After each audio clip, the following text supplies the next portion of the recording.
So today we're going to be answering some questions. I put up a Q&A on my Instagram story. We've had a ton of responses, design and business related. Should we get into it? Mm-hmm. So first question we have is, when did you start doing video/discovery calls? Are clients more likely to work with you after the call? So I'm going to answer this one because it's mainly me. So I didn't start doing discovery calls until a year into freelancing. So for the first year, I never met my client. I did everything via email. We had no video interaction. And I think it was okay at the time because I was charging under £500. And I personally think, in my opinion, that you don't need to do discovery calls if you are charging under that.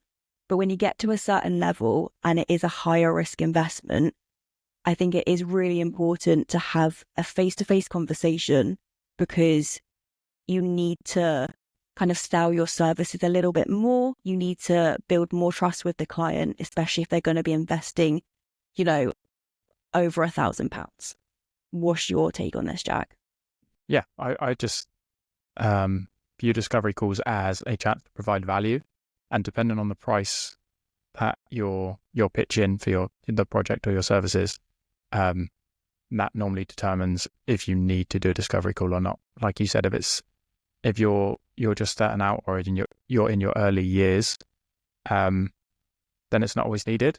But that doesn't mean you still can't do it though if you want to kind of get practicing and stuff. But as you start to attract more, as you start to take on projects with bigger budgets, I would suggest doing them because it just gives you more chance of landing it because, like you said, you get to sell yourself up front. Yeah. I think a lot of people think that they have to do discovery calls. But like I said, I think it is. Can I just jump in here? Yeah, go on. So I think if you don't have an online presence, I think discovery calls become even more important. But with our business, because we have such a big online presence, we really don't have to do discovery calls because a lot of the potential clients that come to us in the first place are already sold on working with us because they've got to know us through the in-depth YouTube videos, the consistent Instagram content that we put out. So the kind of that's done the job of the discovery call already. But if you don't have a presence, I do think it's essential to build that relationship at the start, get to know each other, get to know them and what they want on a deeper level. So then you can pitch, because the more you know about the client, the more you can, or the prospect, the more you can tailor your services to kind of fit that need, which means there's a higher chance that they will go forward with the project and say yes to the project cost. Yeah. I think the reason I started doing the discovery calls was when I started quoting for around £1,000, my usual way of doing it via email wasn't working anymore. I started to see a drop off of a lot of potential clients saying no. And I think it's because I reached that level. And as soon as I started having those discovery calls and actually interacting with them, getting to know what they wanted for their brand, my rate of signing that client went up again. So like I mentioned, you don't have to do them, but I do think they can have a really big impact if you are looking to, provide more value, maybe seek higher clients. Yeah. And just a quick one. I know I don't want to get off tangent. Normally when a prospect or potential client says no, it's not that you're out of their budget. It's that they can't see the value in what you're offering. So that's where discovery calls come in. That's not always, but a lot of the time if someone says no, it's you're too expensive, it's more so I can't see the value to cost match up. But yeah. I also have another question that kind of ties into this, and it's from Designed by Indira. And they just said, crucial advice for a first discovery call with new potential clients. I would say write out questions before so you know what you're going to say going into that call. And also, if you need help, it's in our proposal kit. We have a discovery call script and questionnaire that you can have going into that call, which I think is really handy to have. Yeah, I have some kind of structure to follow. because it'll make you less nervous and the call won't go off on a tangent and you won't come away with it not getting what you need to put the proposal together. But also accept that for your first one, you are going to be nervous. Things aren't going to go super smoothly, but like anything in life, the more you do of them, the more confident and the better you'll get at them. So yeah, go in with a plan to ease your nerves, but don't expect to be like nerveless. Is that a word? Yeah. Like I still go into calls and I get nervous. It's the fear of the unknown. But I think as you do more of these calls, your confidence will increase because you've got. Yeah. Go on. Another one I would say is listen. For a discovery call, I like to think about it like 80% of the time you want the client to be talking and you just be asking questions to gain that information and that knowledge that you can then use to put together the proposal that will sell them on you as a designer and the project as a whole. So have a list of questions to ask and just listen, and always follow up questions, probing questions. Think of the discovery call about them and not you. That's very good. Right, should we move on from discovery calls? Yes, sir. Okay. So someone's asked, where did you learn brand strategy? Did you take any courses on it? So I did. I took a handful of courses on brand strategy, and this was a year and a half into my journey where I had been doing visual identities, but I wanted to get to another level. I wanted to start charging more. I wanted clients to actually come to me for my creative thinking and as a strategist so I could add more value to their business. So yeah, I took a handful of courses.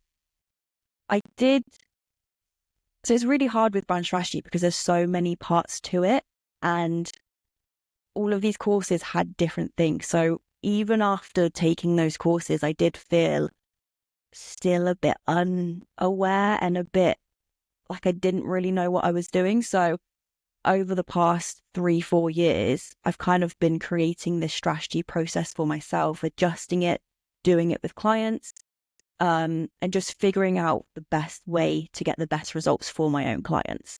I would say as well, correct me if I'm wrong, but a lot of like the courses or kind of information you read on it was not necessarily to do with brand design or brand identity design. So it was brand strategy, but the majority of brand strategy is the marketing world. So there'll be like a strategist that comes in for brands and we think you should be on TikTok putting out this kind of content and have a newsletter and this and that. And that's not what as brand designers you look at brand strategy for. You use it in a different way to inform your design decisions.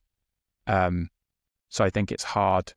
It was hard learning that in one way and then trying to apply it. I think that's why it took so many years of like trial and error in your own stuff, right?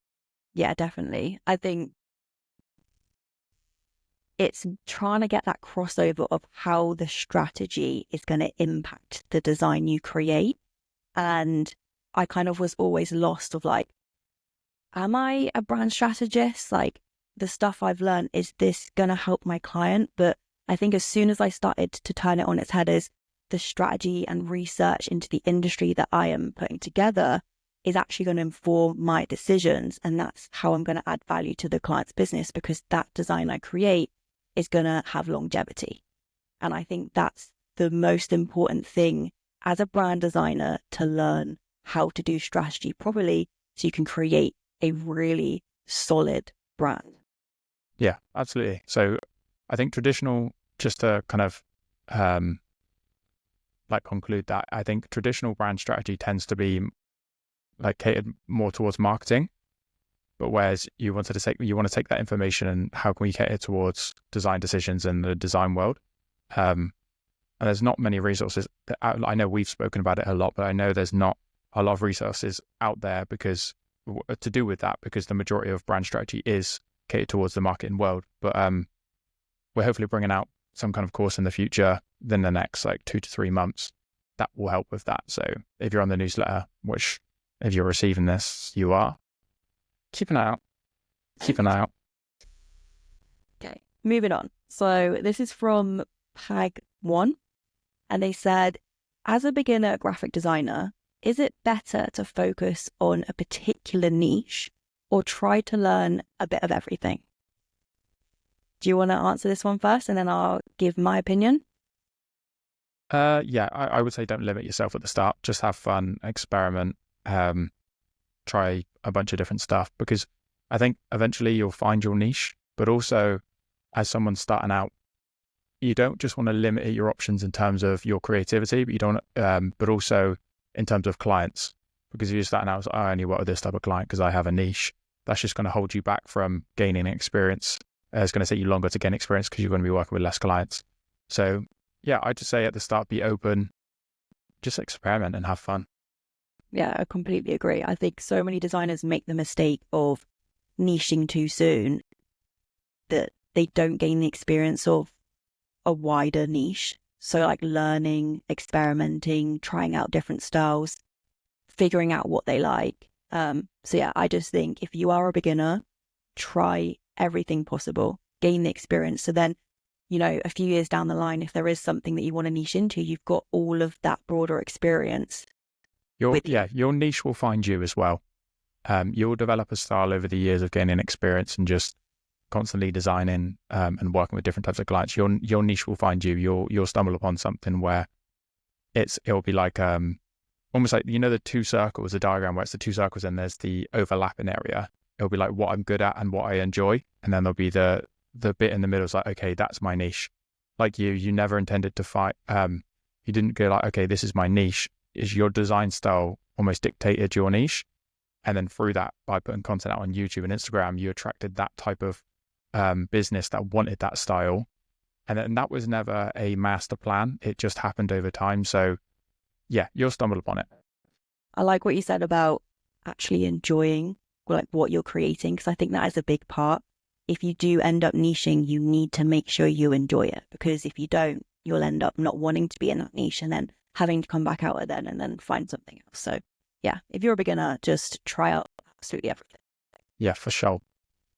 Okay, next question is it better to be an independent designer or start a design agency? So I think they're saying like personal brand or design agency. Is that correct? Let's take it as that. My first thing is better is subjective. All depends on what you want. What could be better for one person doesn't mean it's better for another. Yeah, and on that subject, again, not to veer off, but I would say to figure out what you really want, take some time to stop kind of consuming other people's opinions, other people's takes, and just spend some time maybe journaling or just talking to friends, family, and having your own opinion, developing it on your own, finding out what you want instead of having all of this outside noise dictate, I should be doing this or I should be doing that. I think if you're struggling to come up with whether you want to go down like the independent designer or a design agency, really think about, what do I want? Like as a personal brand, it's going to revolve around you. So are you willing to put yourself out there? But that might not just be, they might not mean a personal brand though. They might like literally just mean I'm just a designer and I work on my own and I take on a few clients a month, and not necessarily have to go into an agency. But there's differences between the both. So if they're wanting to start a design agency, are you wanting to employ other people? Is that a dream of yours? Is that something that you really want to do? Or do you want to, work on your own? Do you want to, is it just going to be you and a client? Or is it going to be you, your team working with the client? I don't know. I just feel like you have to really think about what it is that you want, because once you know, you'll then be able to make that decision. And that's easier said than done. And that's easier said than done, because we fell into this trap. We've spoken about this before, but I was in the exact same position. I was an independent designer. I was building a personal brand. And at one point we wanted to go into an agency because we thought that was the right move. I saw other people doing it, and then realized that wasn't a dream of mine. So I didn't end up doing that. So really ask yourself the question, what is it that I want? What does, my dream life look like? Is that a design agency? Is that on your own? Yeah, I'd also just quickly chime in and say to the person who asked this question, there's also an in-between. Something we do now is we're not an agency, but it's not just Abby anymore. We have a small team, like 2-3 people, that can help. So that might allow you to take on a few more projects a month or just take on bigger projects. So there's no right or wrong answer, but also there's in betweens. It's not one or the other. So just find what works for you. Yeah. Okay, next question is, if you could give your younger self that just started freelancing advice, what would it be? I was thinking about this, and I find it really hard to answer this because I feel like everything I did, not to sound like big-headed, but like I would do exactly the same thing as I did because I believe it got me to the place I am. And the thing that I think is the best advice and the thing that I did was literally just taking action and starting. And I think you can vouch for me here. Like, I had no plan. I had nothing. I just went for it. And I think so many designers fall into this trap of needing everything to be perfect, needing, oh, I just need to get this right before I start, and focusing on the wrong things and then not ending up starting. Whereas I think if you just are okay with starting, making mistakes and learning from them and then growing, that's the best thing you can do as a freelancer. Yeah, I think the majority of people, your advice is would work. But there's the other side of that where there's the dude that's created 1,000 YouTube videos because he was told by Gary Vee to just start and just keep posting, but he's never improving. He's constantly posting, I don't know, not very good videos that he's not learning while he's doing it. There's that type of person. So being consistent and constantly showing up and continuing to do it only works if you're also improving at the same time, which you were, and which I think like I said, your advice would apply to the majority of people, but it's just a pinch of salt with that. If you make that mistake, you don't want to make that mistake again. So actually learn from the mistake. Yeah, it's not just mistakes though, it's actually wanting to get better, because you can, do you know what I mean? You can do all the passion projects you want, but if you've never took the time to, say you only know 5% of Illustrator and you've never taken the time to learn any more of it, your passion projects are never going to go, your design work's never going to go to the next level because you're limited by your knowledge in Adobe Illustrator in this example.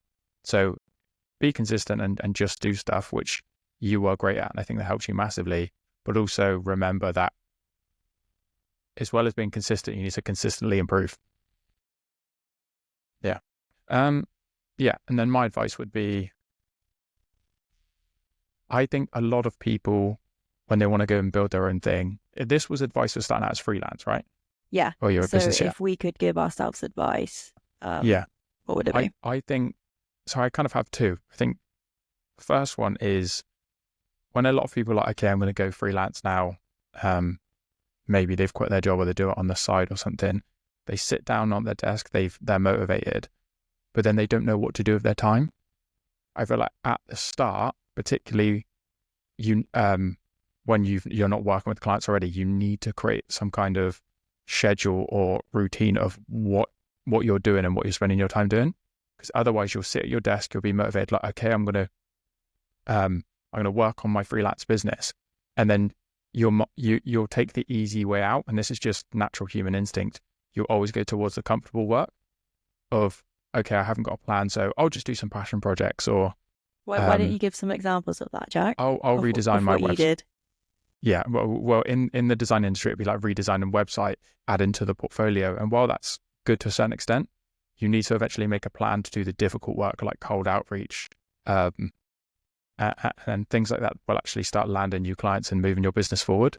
But yeah, again, the main goal of being a freelancer is getting clients so you can earn money, right? And like you said, a lot of people focus on the creative, comfortable tasks. Like, I need my website to be perfect before I can start taking on clients.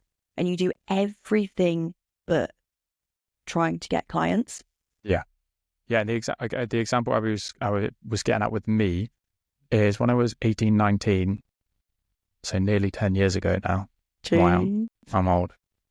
Um, I wanted to get into the online personal training space. It's a lot bigger now, but back then it wasn't.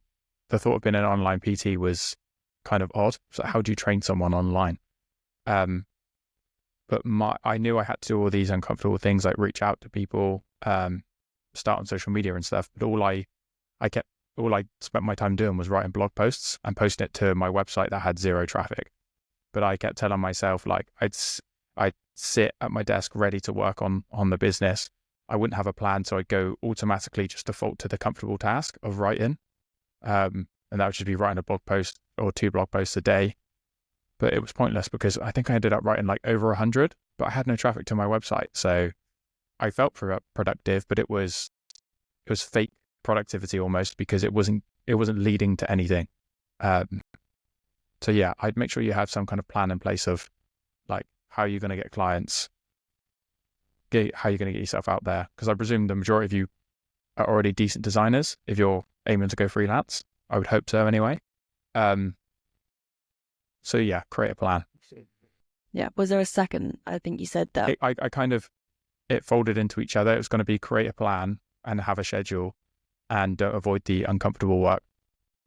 I kind of blended them together because a lot of people, like I said, fall into the trap of spending so much time on their website or portfolio or creating Instagram posts when at the start, technically you're not a freelance designer until you've had your first client. So Yeah. Yeah. So if someone's listening, then what bit of action can they go and do then? So say they're a designer that's currently trying to get clients, but they're doing the comfortable work of redesigning their website, making social media posts look pretty, all of the stuff behind the scenes that aren't pushing them forward to getting their first client. What piece of advice would you give them? It all depends on how they want to go about it. But from our advice and what's worked for us, it would obviously be, part of it would be social media, but it would be identify what it is you need to do. In this case, for the majority of people, it would be get clients at the start because that's what you need the most, right? Mm-hmm.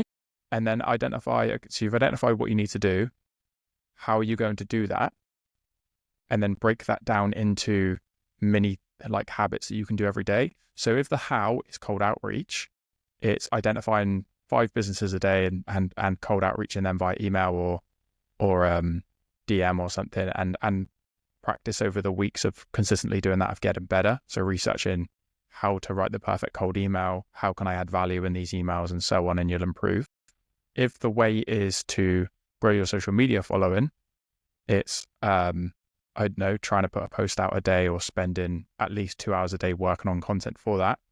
And again, while you're doing that every day consistently, focusing on how you can improve that. How can I write a hook that gets like for my reels or whatever like that. So it's identifying what it is you want, the medium of how you're going to get it, and then breaking that down into daily like habits of, okay, if I know, because then it's easy because it's, okay, if I do this every day, if I just do this habit every day of 2 hours on this, where I'm creating, but I'm also improving, I'll eventually get there. It's not magic. It's just a repetition. It's all about repetition, and it's just a numbers game, just continuing to do it. So continuing to do it. I think it goes back to, like you said, actually making a plan for yourself, because you sit down and then you're like, what the hell do I do? And then it becomes overwhelming and then you just end up avoiding it. Yeah, exactly. And for designers as well, if they've not got anything planned, they'll just end up going to what they love most, which is designing. And then before you know it, they've rebranded 3 times, but never actually had a freelance client.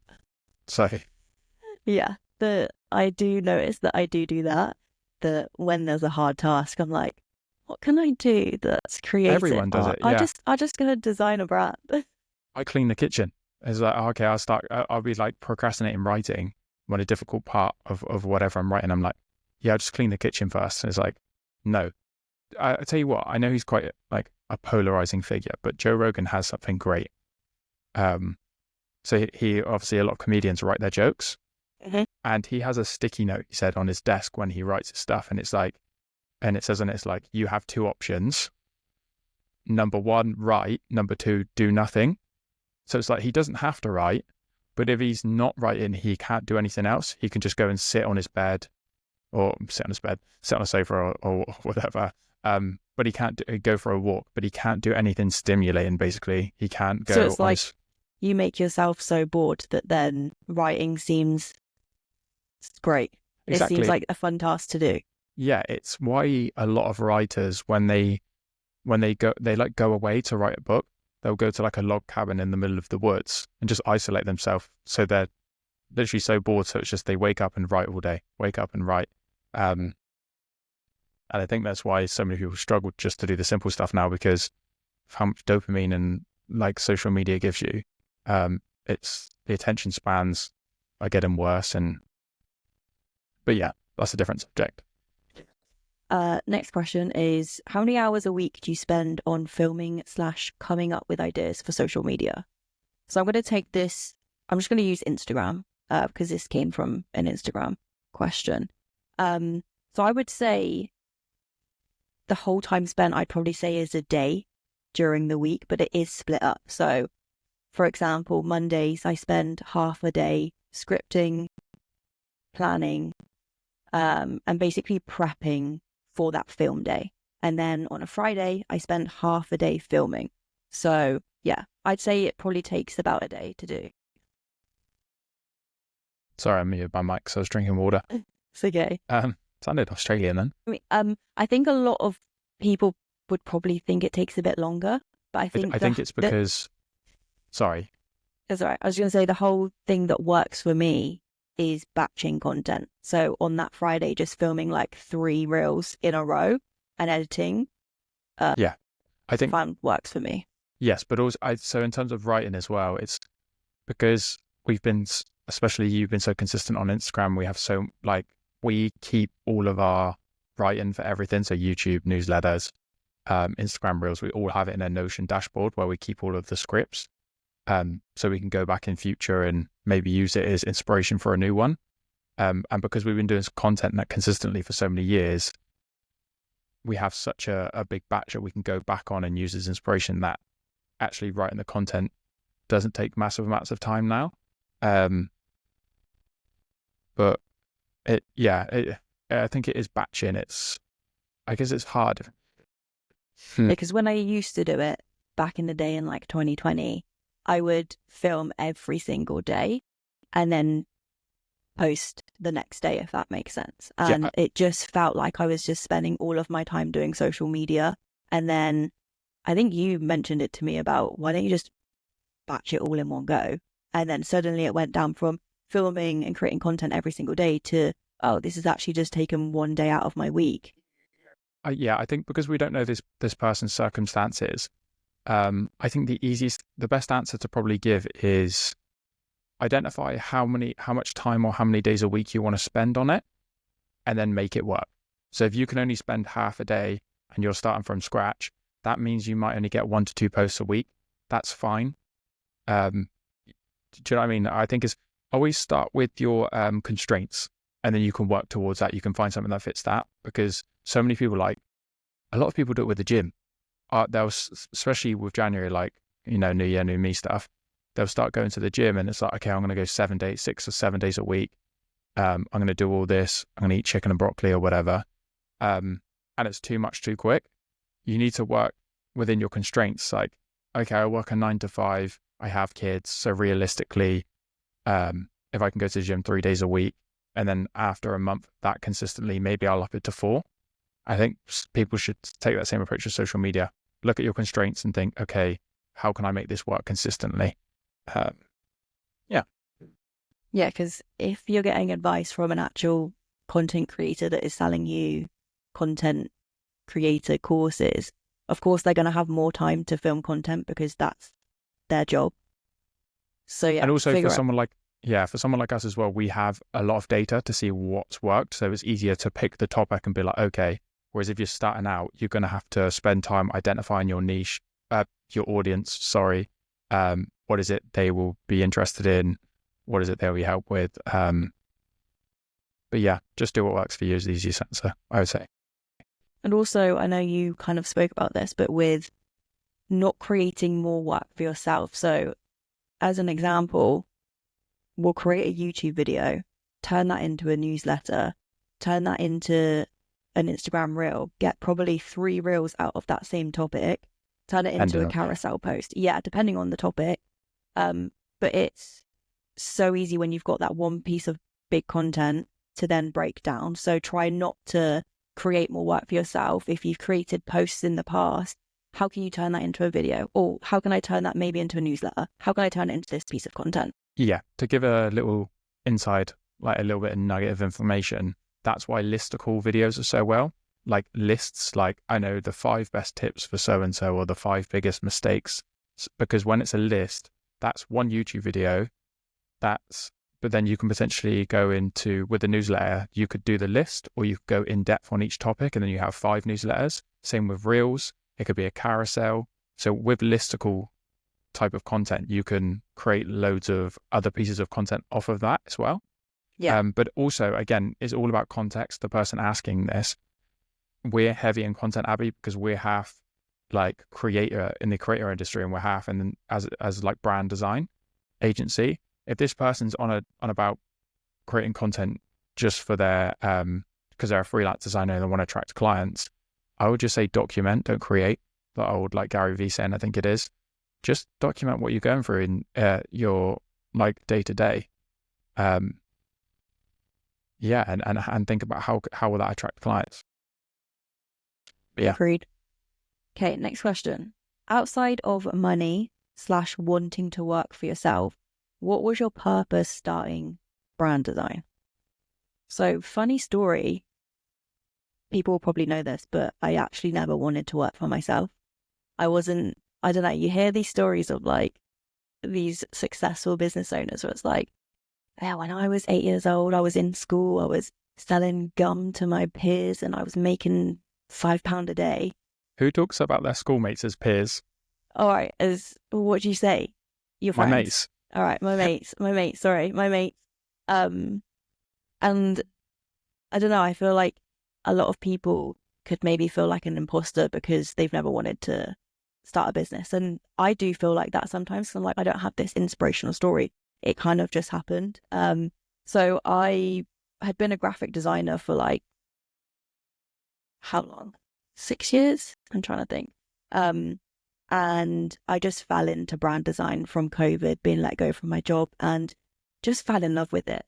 I just love this whole idea of building an entire brand and seeing that go out into the world and seeing clients successful with that brand that I had created. And I think that's where the passion came from. Like, I liked graphic design, but I just feel like it was a bit here, there, and everywhere. Whereas when I got to build this entire identity for one single client, I really. Yeah, I also think it was probably subconsciously in terms of brand design, because it's more of a complete package or something, the majority of the time you can work with less clients because you can charge more. Whereas graphic design, there's a lot more admin involved potentially because you're having to like do one-off jobs. Can you design this poster or something? The other side of that though is with graphic designers, they can often get a monthly retainer from companies and then just do like a certain amount of hours a week and have multiple businesses they do that for, which is always good. But yeah, I think your enjoyment of picking color palettes probably had something to do with it as well, because you get to do that more so with graphic design. It's normally, here are our brand guidelines, or here's a set of guidelines you have to stay within. Design this for me. Whereas brand design, you get to start from scratch the majority of the time. So I think having that creative freedom, right? I think as well, seeing all these like corporate-y branded businesses, it excited me that I could put my fun, playful twist on it and actually help brands stand out and do something, different to what their industry was doing. And as soon as I found my style and started just adding that playfulness into my clients' brands, I think that's when I knew that I was on the right path. Yeah. Yeah. So, and then I never wanted to be one because I'm not one. So you're not one. So what would you be doing, do you think? So I don't think we've spoken about this, but Jack's had like 10 different jobs. He's been here, there, and everywhere. Gets around a lot. But what do you think you would be doing now if we weren't in business together? Probably an adult film star. No, you. Uh, Um, Wait, I don't know. It's so hard to tell because is it right now, but I have the same set of skills, or is it like what had I yeah. been doing in the past? So It was, before me and Jack actually started our business together. So we've actually been together for 10 years in a relationship. But we've been working together since, was it 2021? yeah, Yeah. So Jack used to be a videographer, video editor. Yeah. both. Yeah, both. Both. Yeah. Um, and you had that job for about a year. And then because I was starting doing YouTube, Jack offered to edit one of my videos. And then from that, it went really well. And then we just ended up starting the business together, didn't we? Yeah, I'd always wanted to though. I think I was talking to you about this the other day. I won't go off on a big tangent, but I think I remember being like 17, 18, and I've referenced him a lot here, but I have not consumed his content in years. But I remember seeing a Gary Vee YouTube video, and he was speaking to a college kid in America, and he was like, take the next 5 to 10 years, you're so young, and just experiment, just go and try a bunch of stuff. You don't have to have life figured out. And that was a message I needed because I always felt like I was behind, even though I was only like 18, 19, 20. And it was like, go and find something that you enjoy. Because who wants to spend the majority of their life in a 9 to 5 that they don't enjoy? That doesn't mean, a lot of people get twisted with this. It doesn't mean a 9 to 5 is not enjoyable, but it's don't spend your life doing a 9 to 5 that isn't enjoyable, that you hate. And that always stuck with me. So then I went on to try a bunch of stuff to see what I enjoyed and not. And luckily, each kind of profession has added an own skill, a skill to like, I'm like a Swiss Army knife now, maybe. But yeah, they've helped me to be where I am today. So I know the majority of people watching this are probably designers, but if you're not sure on your direction and stuff, and you're in your 20s, don't feel like you're too old, because I've spoken to like 27, 28-year-olds and they feel like they're too old. It's like, no, you're so young, still in the grand scheme of things. Just try stuff, put a lot of effort into it, and you'll eventually stumble across something that kind of you really enjoy. And that's where passion comes as well. Because I was speaking to a friend on this the other day, and he was speaking about, he had been led to believe that passion was this thing you're born with. And I think I remember feeling like that. And I think it's a wrong belief to have, because then you're constantly, what's my passion? I can't find my passion, this and that. But I personally believe passion is, again, it's that crossover graph, the circles. It's what you're good at. And kind of in this day and age, like what you can make money with. Not always, because a passion could be a side hobby, I guess. But people tend to enjoy what they're good at, basically. So you're not born with a passion. I think you just find it by trying a bunch of stuff and getting good at stuff. I think the thing that I like about like our two journeys is they're so different. Like you got that advice and went and tried a load of stuff. I was happy in a 9 to 5. Like I've always been comfortable working for someone else. And then, yeah, I just feel like our journeys sort of just come together, and that's like, But also this was kind of your first, I know you had some other like adventures. I suppose we had other ventures together actually that kind of led to this. But yeah, enough rambling. Should we go to the next question? So this kind of leads on to a good question. And someone's asked, so this is designed by Zara, how is it like working together? What's it like, you mean? Well, they've said, how's it like? But like, yeah, what is it like working together? You tell me. This comes up a lot. And I think it's because being partners and being in business together is such a unique thing. And I do think it is quite rare. And it's something that we've had to adjust to. Like, don't get me wrong, there's been times where we've knocked heads. But I just think our dynamic works so well because we're not working on the same things within our business. I work on the design, content kind of side. Jack's behind the business doing like all the internal stuff, video editor, videography, pushing the business forward. And because we're working on such different...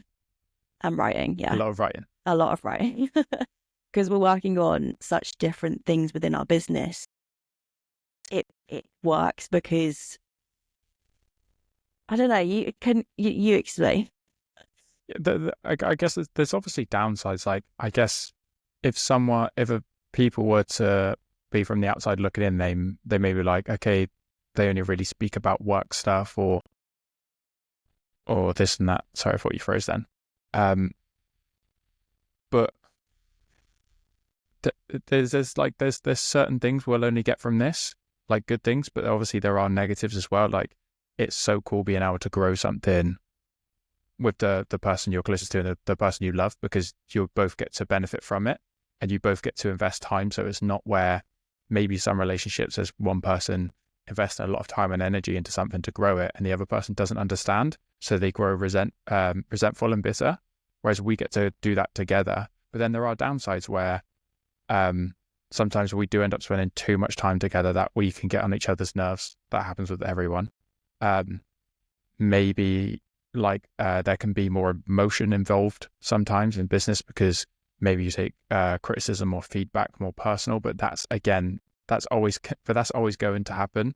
So I think there's positives and negatives. I would say on that, I think that's probably our hardest thing in business. Is me and Jack are quite different, as in, well, I'm a girl, obviously, but I am quite emotional and I can get defensive. So when you have your partner in a relationship telling you something that's criticism, it can be really hard to switch between him being my partner and being my business partner.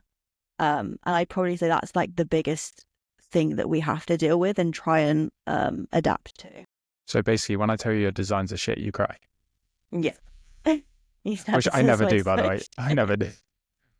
No, it's just like if, I don't know, like something on social media hasn't gone well, and then it's just like questioning why it's not gone well, and then I take that as a kind of personal hit. So I'm like, well, that's my baby. I'm trying to do as best as I can. Yeah. Yeah. So I'd say three things. It's all about communication, emotional intelligence, and trying to kind of spend time apart when we can. Yeah. Even though, I'd obviously. say, so another benefit is, I feel like this is a thing that has an effect on a lot of relationships, and that is money. And the fact that because we're building something together, we are both directors of the business, we earn the same amount of money. So there's never any friction with, someone's not pulling their weight or someone's earning more in the relationship. We're both earning the same. So it's not necessarily pulling the weight, because sometimes I know what you mean though. Because sometimes it's just different industries and different industries pay more, so there could be an imbalance. And I guess sometimes that can create a hierarchy in a relationship, where it's like the person, maybe not always, but like maybe sometimes if the one person's earning more, they feel like they have a hold on the other person. So I think, that does work great. And it's great as well because we get to half everything. So you see the price of something, it's expensive. It's like, actually, I only have to pay half of it because I was going to pay for the other half. But yeah, okay. Okay, let me find another question. Someone's asked a life question. Do we want to answer that, or do you want to make it more businessy? I don't mind. About our move. Can I ask about it if you want? Yeah. So someone just said, how are you feeling the shift in your life?